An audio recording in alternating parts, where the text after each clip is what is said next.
Hello and welcome everyone to today's webinar on FRAND, a matter of transparency and valuation. We will give it a few more minutes to allow people to join.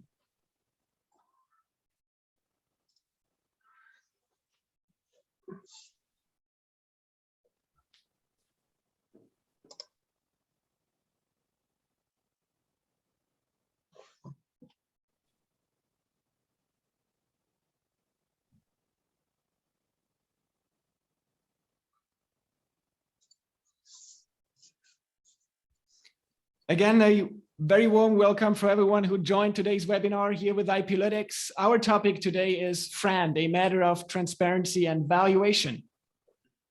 Before we get started, let me show you some of the housekeeping rules we have today. First of all, this webinar is interactive. We will have questions to a panel here, but you are free to use the chat box function here to comment or ask questions. After each of the topic blocks, I will read out some of the questions and the panel will comment on these. Also be aware this webinar will be recorded and we will make that recording available later after the webinar on our website, iplytics.com events, past events. And a disclaimer, just for everyone to know, this is a IPlytics organized webinar, which is still a neutral platform. We're encouraging an open discussion, everyone who wants to comment is open to comment on the topics we're discussing today. We have a great panel here. You see already in our picture. We have, for example, Ken Baker. He is the head of IP with uBlocks. We have Benno Bühler, who's the VP with Charles & River Associates. We have Evelina Kogenate. She is the General Secretary at the Fair Standards Alliance. And we have David Löwenstein, who is a partner with Percola. We have three main topics we want to discuss today. As you know, this webinar is about transparency. And transparency has different levels and different areas of transparency. It's about patent declarations in the standardization process. It's about the essentiality of a patent that was declared or that is enforced. And it's about transparency during the licensing of those essential patents.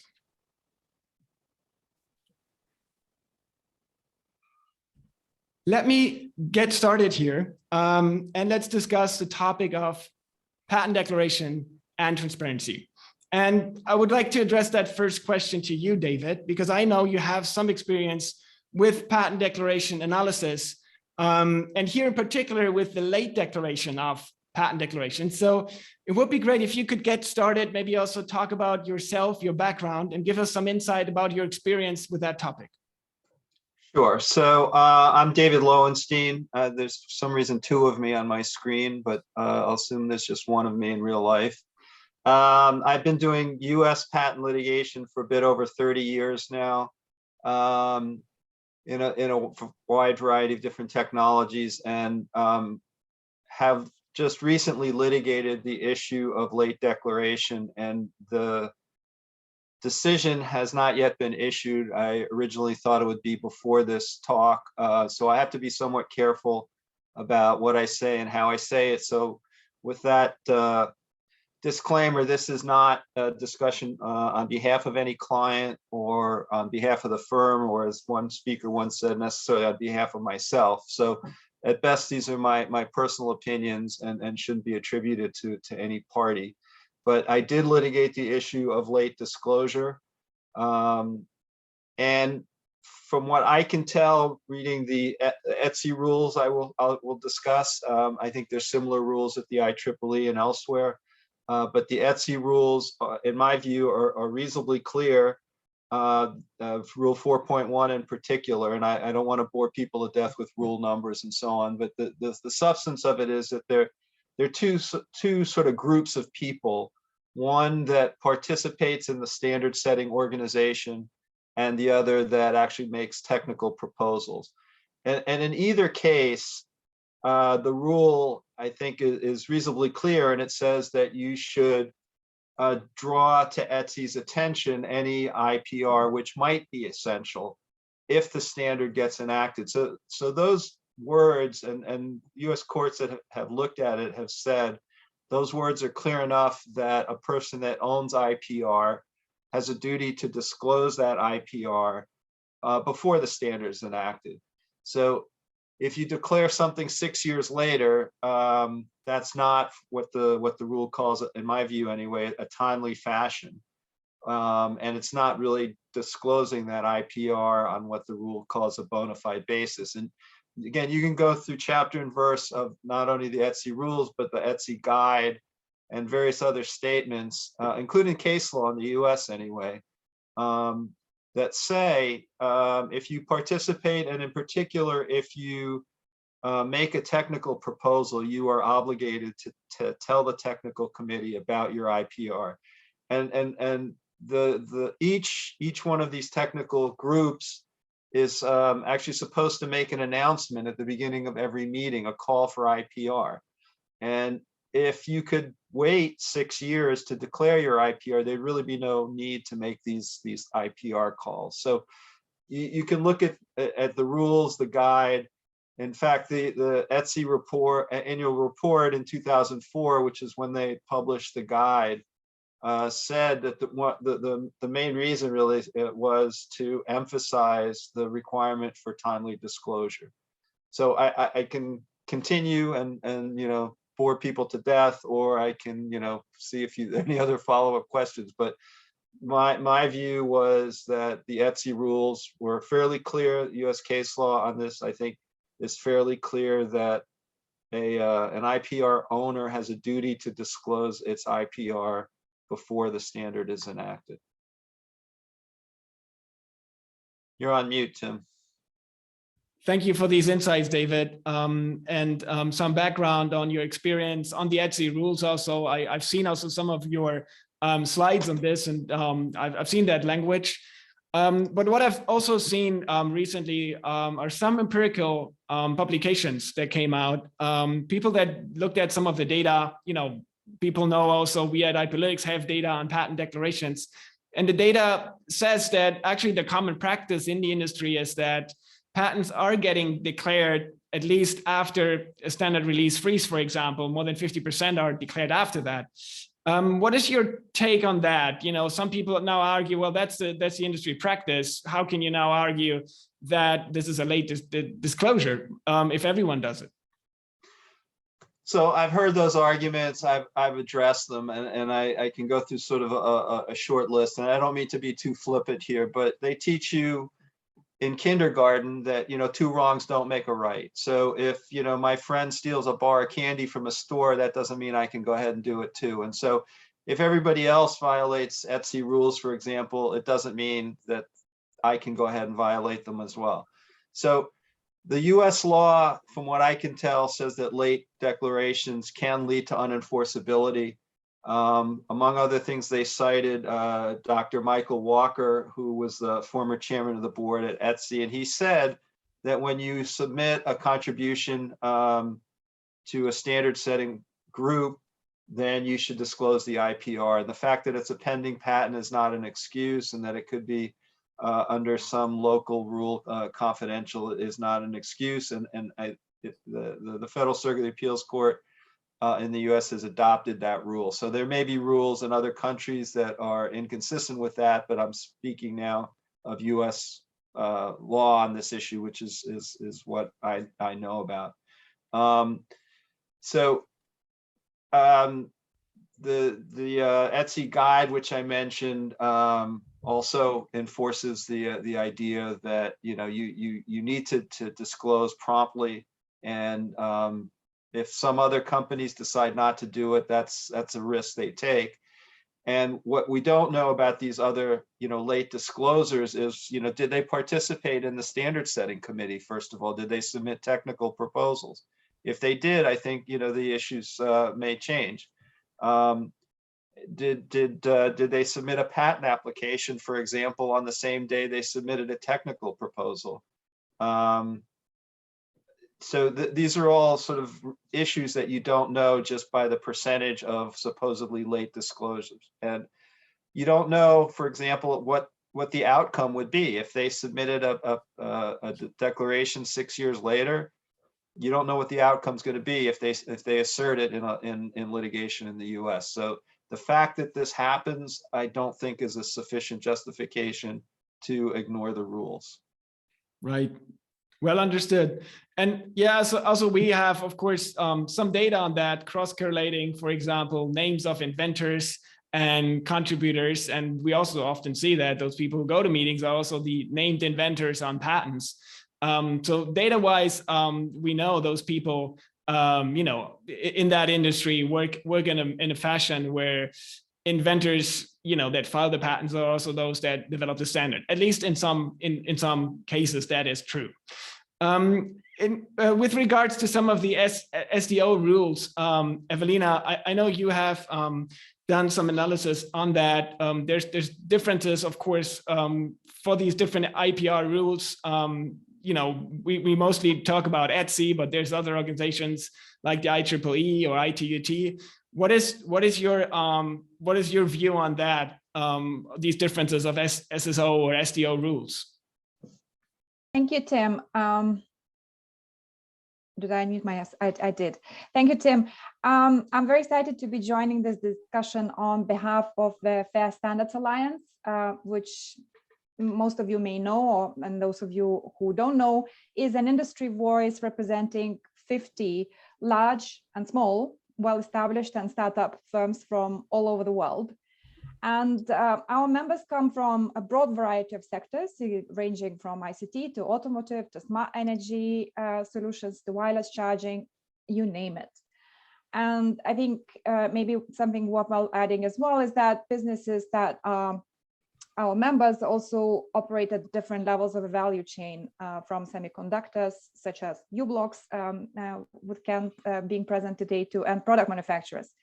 And FSA members also invest immense resources into R&D and hold hundreds of thousands of patents, including SCPs. And most of our members actually actively contribute to standardization, participating in standard bodies in like hundreds of places around the world as well.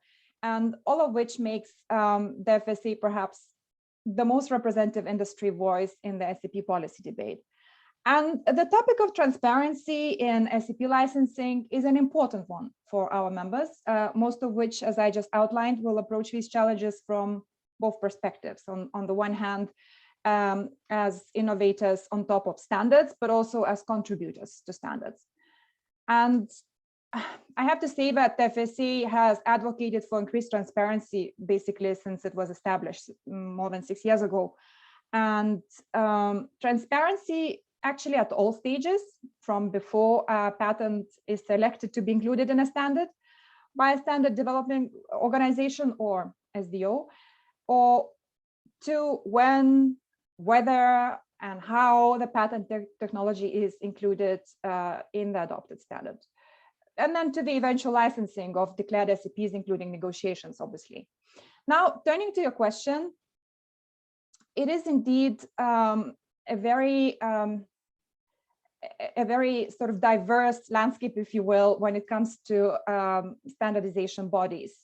During the standardization process, some SDOs require that companies participating unilaterally disclose to the SDOs that they have patents or patent applications that they believe may or may become essential to a standard under consideration. Most SDOs then make inclusion of such technology that includes potentially essential patents contingent upon the FRAND commitment or royalty-free commitment. And although SDOs do not disclose individual patents, some, you mentioned ETSI is a good example, require identification of claimed SCPs, while others, and examples are numerous, ISO, ITU, Sensenelec, IEEE, OASIS, EITF, again, you name it, provide the option to document commitments at the standard level. And almost all SDOs require identification of claimed SCPs that will not be offered for license and on FRAND terms. Now, these mechanisms of these undertakings, what the disclosure specifically entails and the language of a FRAND commitment vary a great deal, and that vary according to the applicable IPR policies of each SDO. And for example, as those may allow, as I mentioned, patent holders to submit specific disclosures or general or blanket disclosures that do not identify patents. There may also be negative or opt-out declarations, and really there are sort of variations of options that I've just outlined somewhere in between. And you know, Tim, there is no one-size-fits model. I think my members agree when it comes to disclosure.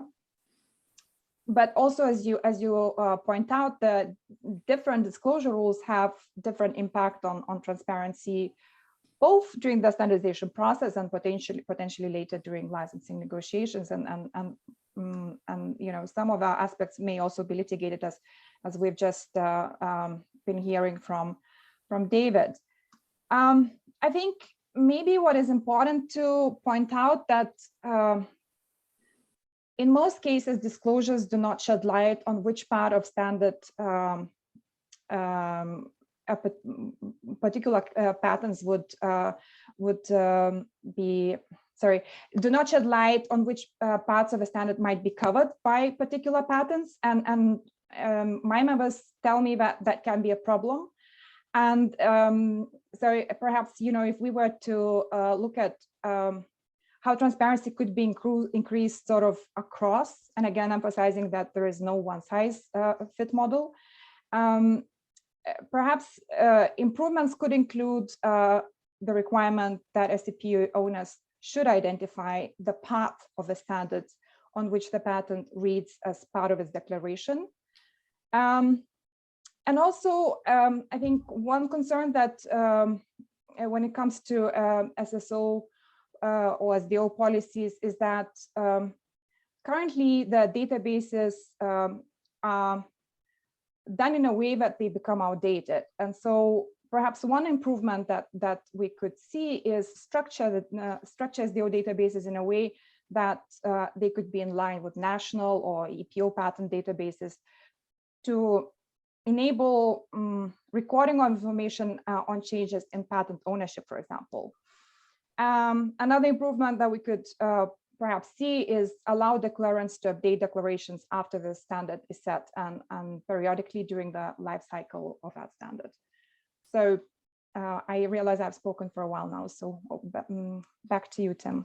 No, perfect, Evelina. Some very good topics here. And I have to say, because I'm also part of the ETSI IPR group, some of these topics have been addressed at ETSI at least. You can update your declarations. At least they allow you to, go back and say, I want to, withdraw this one, or it's not, no one does it, but it's at least it's possible. Maybe it's too difficult and too cumbersome, but at least there's ways. But of course, we are not close to that yet. I think there, many people these days rather over declare than, pull back some declarations. And that is also a good question here, maybe for you, Benno. The different databases and their quality, you might call it. Not all patents declared are essential, and not all essential patents are declared, is an issue, right? And so we heard from David, we need timely declarations. But that would also mean the patent hasn't been granted yet. So, we have an application that is maybe pending and a standard that may not be final yet.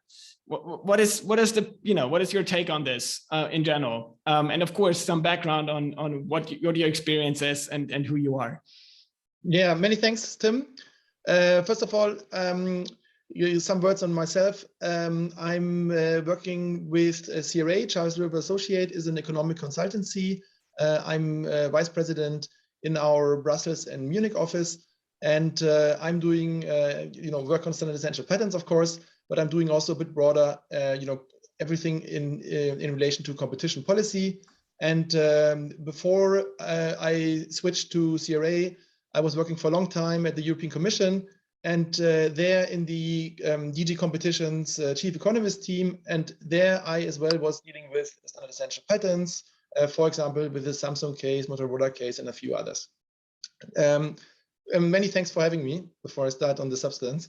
Now, on your question, Tim, indeed, there's two types of problems. You mentioned them already: under declaration, over declaration. under declaration is the problem that that David was already referring to, of course. And then over declaration would be the issue that you're declaring essentiality for patents that in fact may not be essential. Now, why might over declaration be a problem? Because for most SDOs, like declaration is unilateral. So the IP owners would just declare that they have essential patents, and that would not be immediately confirmed or tested. And and I think we'll get to the weeds of this. In fact, there are many instances where the essentiality of a patent is never tested. So like if you want a declared standard essential patent, is a patent where somebody said, hey, my patent is essential. Thank you. And now, being an economist, I'm asking, of course, myself, what could be the incentives to over declare or to under declare? And I think that's a quite important question to ask ourselves also when it comes to, how do we want to, is it necessary that we impose remedies in one way or another? And I mean, there's, I'm very glad actually that right now there's a vivid discussion on changes maybe. So I think that it's good to know kind of what might be the problems where they're coming from. Now, in terms of incentives, David has already mentioned that under declaration might be something that somebody might forget, of course, but somebody might also have an interest in declaring late, because then you can do something that's called patent ambush. That is something that was quite prominently discussed in the Rambus case long ago, like 20 years ago now, almost. And of course, the idea is then that you're not declaring at the time the standard is set. Nobody knows that you have the IP. Then your technology is included in the standard. People think that they don't need to pay for this, and then later on you present them the bill when it's too late, when they can't change the standard anymore, right? That's if you want the competition concern here. And gladly, the Commission has pointed out that this is, of course, an abuse, and that this is something that is sanctioned. And as David said, there's luckily also other measures in place that are, hopefully alleviating this issue. Now, to over declaration. So what is the incentive to over declare? Actually, the incentive is even simpler, which is that I'm sure Kent will speak to that later. When it comes to negotiations, then often you have hundreds or thousands of declared standard essential patents. Nobody can, test each and every patent. So often what you do then is you're having a small sample of, a proud list. You're assessing the quality of this proud list. And then you say, look, I've shown you now 5 patents. Maybe you have had a chance of testing essentiality of these 5 patents, maybe not. And now what I'm saying is, well look, I have 5,000 others. So what I would propose now is that we are counting the 5,000 as if they were as strong as my first 5 that we have assessed right now, right? So that's often the type of logic that's going on in negotiations, right? Now, why would I have an incentive to over declare? Well, I mean, if I can enter in a negotiation and can say, look, I have 10,000 patents as opposed to 5,000, then it gives me maybe some extra bucks, right? So it's pretty clear where this is coming from. Now, what would I expect as an economist if I look into this issue? Well, I would expect that there's widespread over declaration. What do we find? Well, there's widespread over declaration. If you look at, there's a multitude of reports right now out there. One that I find very useful is the pilot study that was published in 2020 by the Commission again. And there's a few overview tables also that give us an idea. And what they have done is they have, scraped different sources. This has been also done before, so it's nothing revolutionary. But what we see now is basically the rates there. They're 10%, 20%, 30%. They can be very low, which means basically somebody that has 1,000 declared essential patents might in reality have only 100 or even less, right? So I mean, it's a huge issue, and I think that therefore it's really important that we resolve it in one way or the other. Right. Let me stop here. Very good, Benno. No, very good insights here. Fruitful for more discussions even.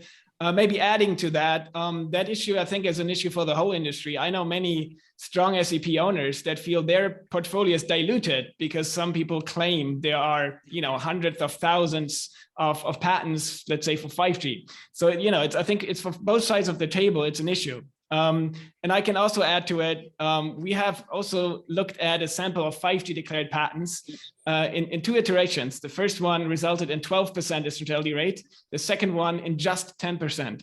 And the 2 iterations were timely, in 2 times. So it's 1 year and the other year, which shows that the over declaration rate has been increasing. And compared to 3G, 4G, some of the decisions like T-Cell Ericsson showed like 30 to 40%, in 5G Right. also that is higher than in earlier generations. Right. At least assumed, right? But great. Thanks for these insights. And I'm glad we have Kent back.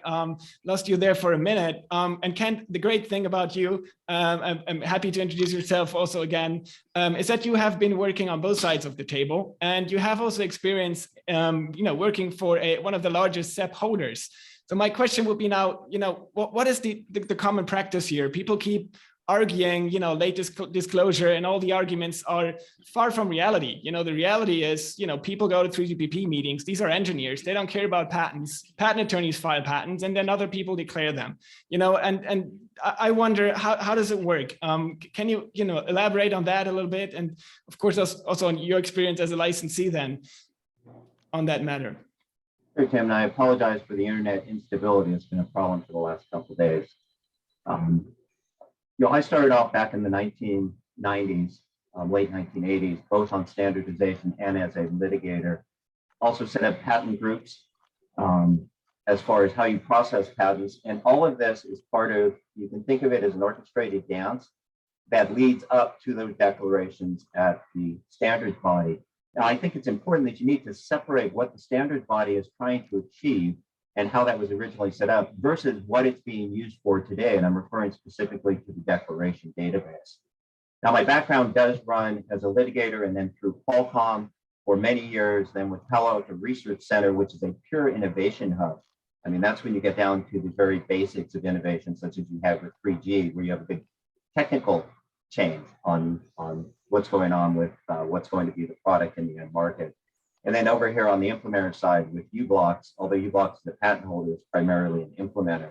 But the one thing that is carried through is you can think of this in terms of best practice. You do have the engineer at the standards body. The idea of declaring whether or not you had a patent at the standards body was whether or not there could then be an inquiry as to whether or not you're going to license it on FRAND terms. If you think of it as a neutral plain site where the declaration doesn't mean we don't like that company, therefore we'll try to exclude their IP, but one that's inclusive, that we just want to make sure it's available to the standard at the time the standard becomes final, then it's a different take on what the standards body is trying to achieve. They really don't care about the terms of a license. And I don't think anyone will disagree. The records are replete with statements where standards bodies don't get involved in licensing or licensing terms of commercial.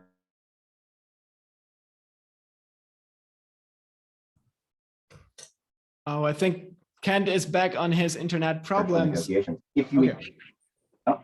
I can hear you now. Now you're back. So it just depends upon what it's trying to do. Now, on the company side, you have a patent group. And yes, the patent engineer or the engineer goes to the groups, he comes back, and there's usually under best practices some type of patent review board. The patent review board determines whether or not the strategy of the company is in alignment with the filing of the patent that the person is working for. There are some patents within a standard that could end up being essential, you might not want to file on, but that's an individual decision of the patent board. Now, the engineer is still a part of that. Standards engineer, that's how you are able to get the patent out, develop the patent. So that's what's going on internally. And then the patent goes off to the patent office that's going to prosecute it. It may get changed, it may get tweaked. Well, you know that's going to happen. So many times at these patent review boards, there'll also be whether or not it could be a SEP. And if it is a SEP, you declare it. Well, of course, you've got the dynamic of the standard that's taking place, and you've got the dynamic of the patent prosecution that are disjunctive. There are separate dynamic processes, and what comes out at the end of each may be different. So your declaration as far as SEP at the beginning of the process may be in alignment with the actual innovation, but it may start to diverge over the years as that patent is prosecuted. So I can tell you many companies on the patent holder side will say, we declare the SEP because, as they point out, look at the effect if I don't declare that SEP, and then 6 years later, it turns out to be a SEP. I'm not allowed to file a blanket declaration, sell or license anything that's a SEP on FRAND terms. So that means individual disclosures, I better just disclose because it very well could turn out to be a SEP. I don't want to run afoul of any of those issues. So it's a very complex process. And I think the question needs to be, are we looking at, for transparency purposes, are we looking for the standards body to be transparent, to make sure that all IP or all patents in the standard are included? We can look at instances at TIA and some other standards bodies where patents were not included on FRAND terms. They tried to engineer around, and there'll even be disclaimers on the standard saying not all patents are declared as being valued on FRAND terminology. So we need to look at, for transparency, are we databases, are we looking at it from the standards body point of view and what the confines are, what's to be achieved there, or are we going to use it for something broader, in which case, yeah, declaring individual patents becomes very, very useful and very workable. Right. No, and I think it's exactly those extremes. We see that in our data. Most of the declaration these days are applications. We even have some provisional or priority numbers that haven't been even published yet. We see that declared, right, as early as that, where we haven't even, where it's just a first, declaration of an invention that has been disclosed internally. That is the extreme until, of course, some people request more accurate declarations, which is only possible when the patent is granted and the standard is final, which is then later. So I think that is the two extremes that we need timely, but on the other hand, some people request it to be more accurate. I guess. I think you also need to ask, why is that request being made? Because I can remember when provisional applications, the argument was they're not an actual patent, therefore you don't need to declare them. So that's a one-year wait to declare it. But the call for the IP at the beginning of the work group, do you have any intellectual property that would affect the standard? That catches provisionals, that catches other things, but they're doing it for a different purpose. And I think that's getting lost in the kerfluffle here of everybody trying to achieve a particular point and using the declaration database from something that was never intended to be used for. Right. Yeah, it wasn't designed for that. I think that is what people keep forgetting, I guess. Right, great. Very good kickoff of the discussion. Let's go to the next topic here, which is equally exciting, about the essentiality of patents, right? We discussed that in these databases, there's no information on, claim charts, obviously. It's just a declaration that the patent may potentially be essential. It's a self-declaration. No one checks these, there's no real, essentiality checks in the end. So in the next topic, I would like to discuss a bit about that and transparency here. I know here, Benno, you had some experience where, many of the licensees get approached with certain portfolios, with assumingly essential patents, at least that's what they claim. And many of these licensees over and over get approached with the same portfolios across these licensees, which is probably highly inefficient because they all end up, doing claim charts, looking at the very same patents. Can you elaborate on that logic a bit? And, what is your take on information on essentiality here? Yeah, thank you, Tim. Indeed, I've worked with quite a few potential licensees. We always had the issue. We need, of course, to find out, what's the essentiality rate. That is something that's not readily available, as we know. And what happens is often, there are licensing programs in place. The main actors, they have their licensing programs. They reach out with ever the same portfolio over and over again. And they have, the same prowess of patents over and over again. And then, of course, inevitably, one wonders, there's the one side on the table that deals all the time with the same patents. And then there's the other side of the table, the licensees, actually, which, which need to kind of deal with a lot of different patent portfolios, right? Let's remind ourselves, if you want to produce, a cellular phone, you need to get the SEPs from all of, in principle, of all of the SEP holders, right? Now, this means basically that you have multiple negotiations. Each time you're facing a different portfolio. Each time you need to start over again. Each time you need to find out which patent is essential and which one is not. Now, what I'm asking myself is, to me, like, again, this is the economist in me. This is hugely inefficient, right? I mean, a patent is essential or it's not. To me, that is something, it's almost a public good, right? I mean, there is, somebody that's claiming to have something that's essential. Nobody knows. I do think that there's a common interest, actually, in disclosing whether it is essential or not. Now, in practice, of course, these negotiations, they are often done with an NDA. Then you have litigation. There, of course, you have also confidentiality. So, like, essentiality findings is something that isn't not disclosed, at least not at the patent level, right? So that's an information that you're not getting hold of easily. Now, and the consequence is that there are hundreds of potential licensees that need to invest over and over again in finding out the same information over and over again. Now, to me, this is one example where it really makes sense for making the whole process more efficient, finding a way actually of disseminating this information in a way actually that facilitates the process. So that's why I do think that this is really one of the fields where it makes total sense actually to discuss some form of regulation. I understand that this is exactly what's happening right now, at least in Europe. So I'm actually very glad that we have that discussion. And I hope that we can maybe also find a few minutes later to kind of discuss a little bit what makes sense, what makes not so much sense. Right. And then like just one point that is maybe a bit of a nerdy point. Often we hear, okay, mandatory essentiality tests are not done because they are very costly. Of course, an essentiality test is costly, depends a bit on the methodology that is used. But of course, a high quality test is, is still manual work and therefore is quite expensive. Now, I think one topic that I think is really, not so much discussed, which is really important, is sampling. So if we have portfolios of thousands of patents, do we really need to test essentiality for each and every patent? Maybe not. How many patents are litigated in practice? 10 or 20, right? Now, one question that I'm asking myself, and this brings me back to the earlier point of the incentives to over-declare, is if we are thinking about a mandatory essentiality test, is there, should we also fix some way of, finding a good sample? Should we maybe not only look at the strongest patents, but should we maybe also check the essentiality of the weakest patents?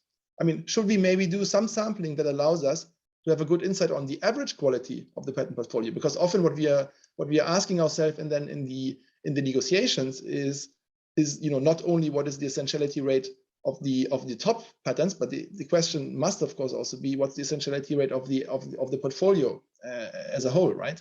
So in my view, I would really like to see more of a discussion of sampling, having smart ways of having reasonably small samples and then disseminating that information. I think that would already give us quite a bump.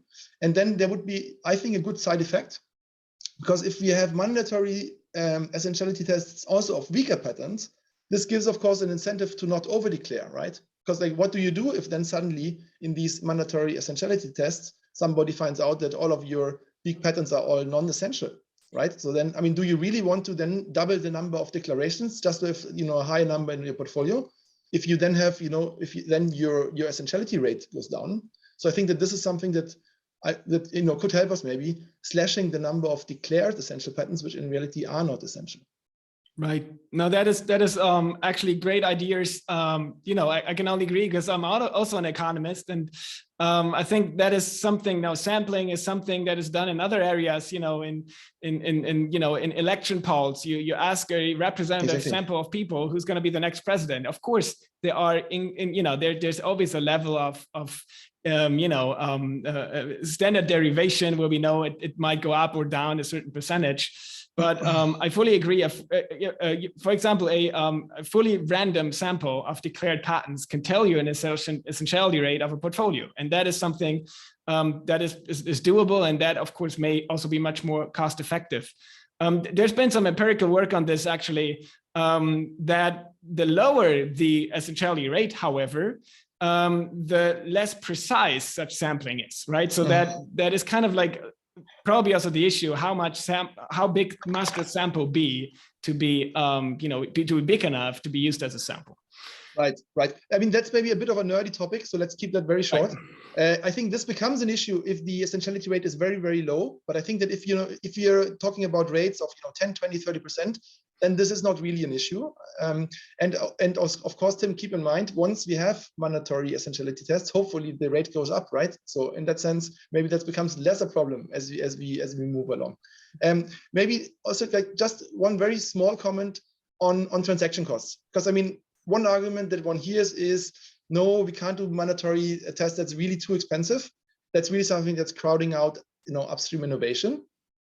And, my thoughts on this is, now, like the situation that we are seeing here is that we are having, if you want, unnecessary duplication of essentiality tests, right? Like each and every licensee does the same, incurs the same cost, and then we have, hundreds of repetitions of something that could be done only once. So if you want, this whole transaction cost argument, in my view, is a very strong argument in favor of doing that, right? Because I mean, we want to save these transaction costs. We all want to use the money that now goes into the 100th time doing the same assessment on essentiality into something that's more useful, into innovation, right? So if people are worried about transaction costs, then please let's do that, and let's bring down the transaction cost for essentiality.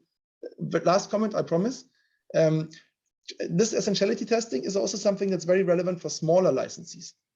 So what my experience is that, the big boys, for them, spending another few €1,000 or 10,000 euros, of course, like that's worth it if you're talking about licenses that have, a value of tens or hundreds of million, right?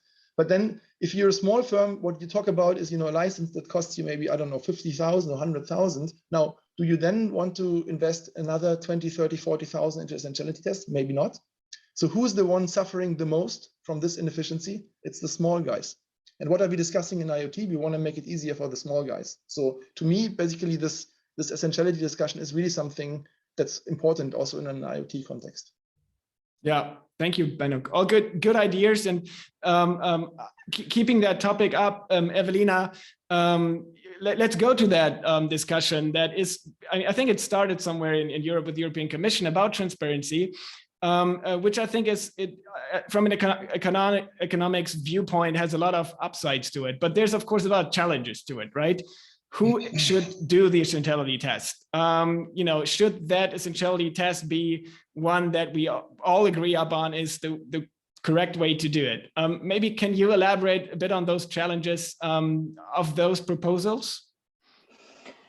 I think, first of all, I think I rather like many of the points that Benno pointed out already, and I was, you may have seen that I was nodding. But I think when it comes to what would be that ideal system, it's obviously $1 million question, and the Commission is right in the midst of it.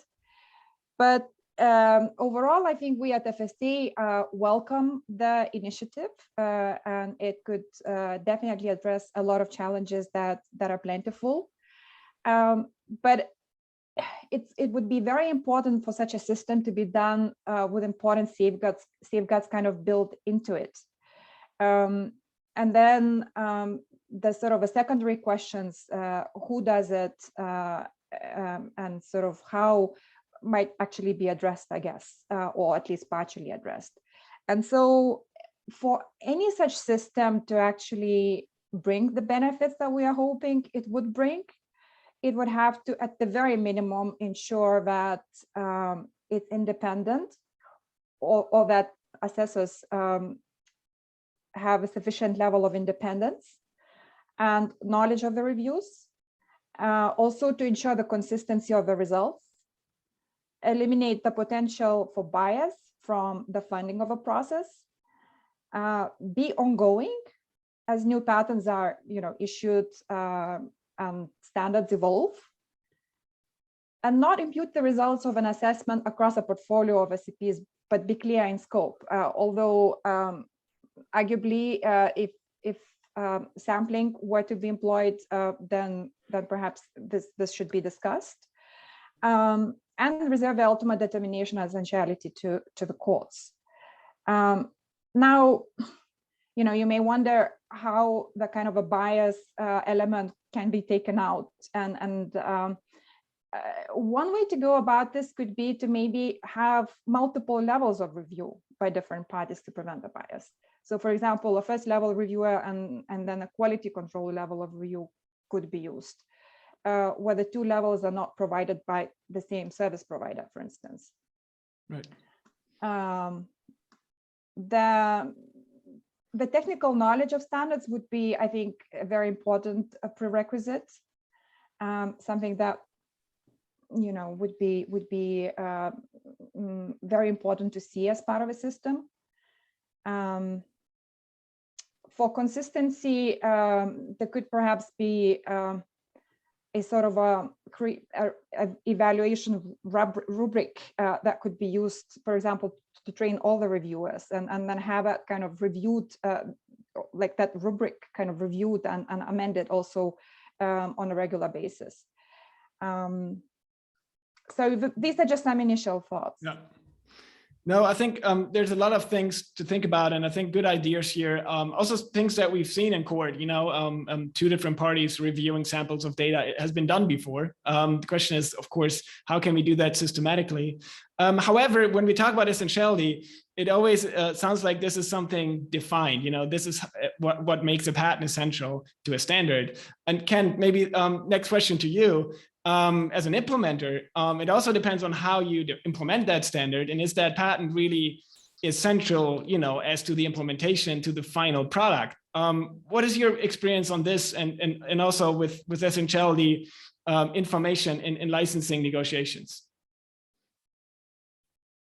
Yeah, Tim, it's once again, we're back to transparency, and transparency for the purposes as both Benno and Evelina were talking about is transparency relative to the standard. Is this essential or not as it reads on the standard? But you point out just because it's essential to the standard does not mean my product reads on it. I agree with Benno, it's incredibly inefficient. And just as a side note, it's interesting that when I use data analytics, such as IPlytics has and some other providers, to go ahead and show the proportion of the declared patents that are actually essential, believed to be essential, from those who aren't. And we start off with that in a licensing negotiation. And then I say, all right, you don't want to trust the data, that's fine. Let's go ahead and do a statistically significant sampling to verify the data, and then we'll throw it out or we'll keep it. I've never had a licensor say that's a good idea. And part of that goes back to my days on the licensor side, which was no one will ever tell me if my patent's essential or not. I will tell you because nobody knows the technology better.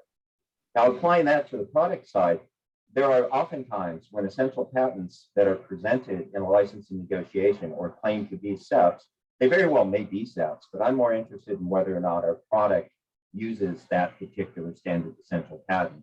And it does get to be difficult. Pulling in technicians who, you know, we design the product, but many times we'll find that that part of the standard that they're saying is essential is not implemented in the part we design. It may be implemented at the chip level. And we have to reach back to a chip manufacturer that we're using in our product and say, hey, can you help? Is this essential or not? We're a small company. More often than not, we don't get a response. So it's a very difficult process once you get outside of the standard realm to determine whether or not something is actually being infringed and is essential to how your product operates. And I can tell you we found, especially with companies that may not know their portfolio very well and looking strictly to monetize, they tend to be extremely inaccurate in what they're claiming to be a standard essential patent relative to reading on the product. So it's a real problem. Obviously, nobody trusts the other person's data that's presented, but an interesting twist is about half the time, instead of following what I would call best practices on how you enter a negotiation, the first thing from a company will be, all right, why don't you show us your sales data and like that, and then we'll come back to you with an offer on what we think the FRAND valuation should be. And that's kind of turning things upside down because we never have addressed essentiality. We've never looked at your declaration. We've never looked at any of the fundamentals that might, you know, support or not support that FRAND valuation. So it's going to be extremely interesting out here, you know, on the front lines on the licensing side. Interesting. Very good. Thank you, Ken, for these insights on experiences within the licensing negotiation, which brings me to the next and final topic for us here today, is that we also have in transparency when we negotiate a license. A lot of times the best practice of finding FRAND is a comparable license, but that is often not available, right? And it's also here, we have a lot of intransparencies. So maybe let's get back to you, Benno. What is your take on transparency during FRAND negotiations when determining a FRAND rate? Right. So yeah, let me maybe point out, you know, let me maybe go one step back actually even. So of course it's very important whether we have the information that we need at the time when negotiations are taking place, right? I mean, what we need is, of course, we need all the information about, the patent portfolio, how many patents are declared essential, how many patents are essential, how many patents are infringed, and so on and so forth. But then, of course, one key factor, and then here it depends on the valuation method that is used, is, of course, comparable licenses. I should say that I'm not a friend of the comparable license approach. But of course, this is an approach that is unfortunately used very often, especially by German courts. I'm German, so I have been hounded by them.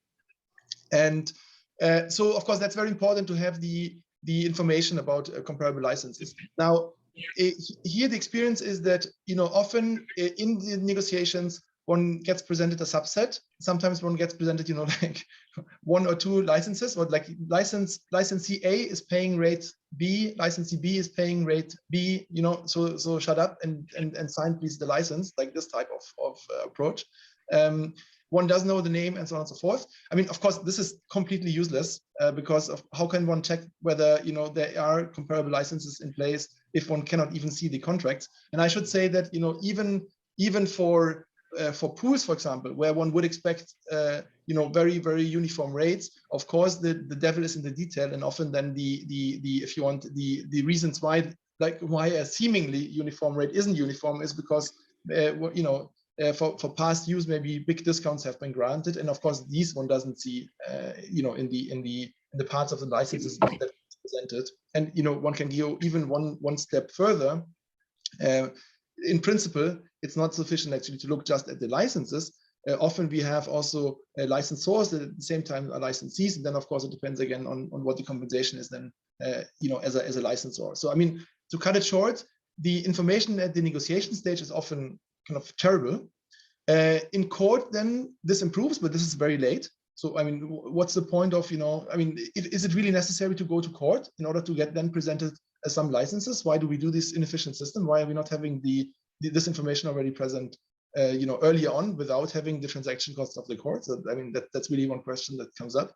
But let me put all of this information transactions perspective aside a second, and let me maybe you come more generally onto the comparable license approach, because of course, one question is, do we need all this information? And I mean, aren't there other ways, or like, is the comparable license approach really the right way of dealing basically with FRAND valuation? I do not think that that's clear. I think it's totally wrong, actually. Why do I think that? And to explain that, maybe let me again get one step back. So what we are trying to do actually, and this has been accepted, by many stakeholders, is that in principle we have the issue that we have a pre-standardization situation. Pre-standardization, in principle, everybody is flexible. Everybody can choose what is and is not integrated into the standard. And then we have a post-standardization situation. And what happens is, of course, as the standard is formed, the alternatives go away. So after the standard has been adopted, then typically the industry is locked in. So, and this means that the licensors are enjoying suddenly market power that they didn't have before. Now, that is something that is, also very, very openly spelled out by, competition authorities in the guidance, actually, very clear and loud. Now, this is the problem we are trying to tackle. So in principle, we need, if we talk about FRAND is about, re-establishing a situation that we would have seen had the SCP holders not got this market power increase through the standardization. This is basically what we're trying to achieve. Now, does the comparable license approach achieve this? My answer is no, it does not, by no means. Why not? Because comparable license standardization happens often first, and licensing negotiations happen thereafter. And one fundamental issue that is, totally put aside by the courts is that even the licenses that are then later used as comparables, I mean, they are all generated after standardization has taken place. So what's happening is that, the SCP holders, they are singling out some particularly weak licensees. They are entering into licenses with those, and then they are rolling out those rates to the others that have, somewhat more of a cloud if you want to defend themselves. And I mean, if I may just give you one example in point, which I find particularly striking, actually, is, there is the video codecs, for example, There has been AVC, which has been a success, actually very wide adoption rate. Also royalty rates that have been widely accepted by the implementers. And then there's a successor standard, HEVC. Now in HEVC, something interesting happened. There was basically one pool by MPEG-LA to start with, and then suddenly a second pool, Access Advanced, was founded. And Access Advanced suddenly came up with a rate that was totally different from the MPEG-LA rate. It was double or even triple depending on the application. Now, of course, the Access Advanced has a problem because, of course, they need to establish a higher rate somehow, right? And they want to make use of comparable license approach, of course, in light of the German court. So what do? They're singling out some particularly weak firms and trying to establish that rate with them, right? So, for example, in Germany, we had litigation from 18 to 20, where they were approaching Mars Electronics. So I'm sure Mars Electronics is a great firm, no doubt about that. But but I think that there's something I would call a SME, right? Do they have the backing and also the legal clout if you want to defend themselves? That's something where I would put a question mark. Everybody of us can read the judgment here, and everybody of us can read basically the court's findings of the economic assessment that was done there, right? And that was presented, the economic evidence, and then everybody of us can form an opinion on whether they had a good chance of defending themselves or not. So, and again, now, of course, those judgments are now used in follow-up litigation. And I'm asking, really, is this something that is pure coincidence, that these small guys are singled out first and then it goes on to the others? Or is there some strategy in here that we need to kind of, somehow counter, right? And then I'm asking myself, if then basically the SCP valuation effectively comes down to, dropping a rate, then imposing that rate on somebody who, that doesn't have the financial backing, and then on that basis arguing that is a FRAND rate, is that really set valuation, or is this something that we should really amend somehow? Right. So basically, you say a comparable license really depends on if it's really comparable. Having one first license agreement doesn't mean it applies to everyone, just because they target the weak ones first. Right. So I mean, to put it differently, if you want, these stronger licensees, they are becoming victim of the weaker ones. That's what's happening here, right? The stronger ones, and then in Germany we have a presumption, if you have enough existing comparable licenses, then it's presumed to be a FRAND rate. Now, what happens is effectively, the weak ones, they have an externality. As an economist, that's basically what's happening here. Like if the weak ones are defending themselves better, this is something that has a positive externality on the later ones. Of course, the weak ones don't have the financial clout, and we see the result. So I mean, again, to me, clear example of of market failure. And I'm wondering then, is it really something that we want to entertain in the future, a system of market failure? Right. And I could also see newcomers have a disadvantage because they haven't closed any licensing contracts yet, even though they might be even financially big. But there's another point to transparency and licensing negotiations. David, you have had some experience with, which is confidentiality, very extensive NDAs. Why does that make life also difficult for finding a comparable license agreement? Well, so in all the licenses I've seen, there's a confidentiality provision. So you can disclose the existence of the license, but not the amount. And so in discovery in the US anyway, you'll see what the actual amounts are. But you will also see in these SEP FRAND negotiations where one company says, well, I have a license to this other company at X%, you should also pay X%. And maybe if you dig deeper, you'll see that, maybe the product mix was different, or maybe the units that they represented were sold, or the timing was different, or maybe the number is just altogether wrong. So the comparable license, which I guess Benno was just discussing, I think is sort of an outgrowth of reasonable royalty litigation, at least in the US, where comparable licenses are sort of the only measure. But the fact that you can't necessarily disclose them during a FRAND SEP negotiation means, for all intents and purposes, they're unavailable. And it's not until maybe you get to litigation where you actually get a peek inside the teepee and see what's going on. So that's my comment. I don't know how. I mean, there are ways around it. You can give it to a neutral under a confidentiality agreement, and they can, give you thumbs up, thumbs down. Yes, that's the right rate. No, it's not. I've not seen that work effectively, but there are sort of workarounds available. Very well understood. And maybe from you, Ken, from practical experience, how do you cope with those NDAs? And is there a way around? And what kind of transparency do you also have to basically provide as a licensee here?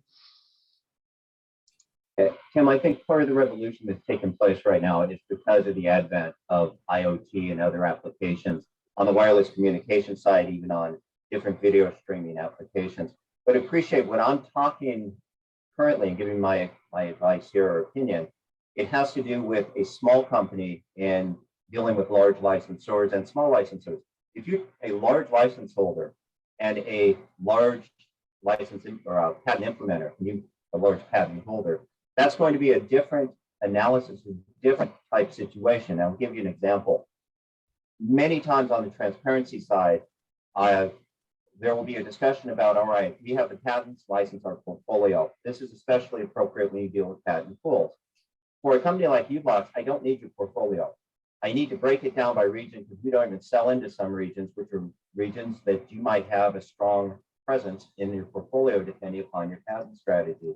I also sell into, you have to take into account what market you're selling into, because I'm not selling into a luxury goods market, I'm selling into a highly commoditized market where the ability to pay the same royalty rate as the person who has the luxury good is just an impossibility. It's just not going to happen. And I can tell you, companies that are component manufacturers have avoided or left particular markets because of those realities. You could not make a reasonable profit in manufacturing the component, and somebody else has to step in. And there are some other lower cost providers out there who may not play strictly by the IP rules that may be able to provide that product, but you'll have to deal with any security issues or what comes up. Now, on the transparency side, I agree with David. It's so difficult because comparable licenses, love to see comparable licenses, and we do consider them as part of our FRAND negotiation. But we have a quiver of comparable licenses, and I can tell you our quiver on valuations, terms, and conditions varies greatly from the quiver that the patent holder possesses. Unfortunately, neither party can show it to the other. That's just somewhat disabling because it makes it very hard to have an agreement on something when we can't talk about what we're agreeing on.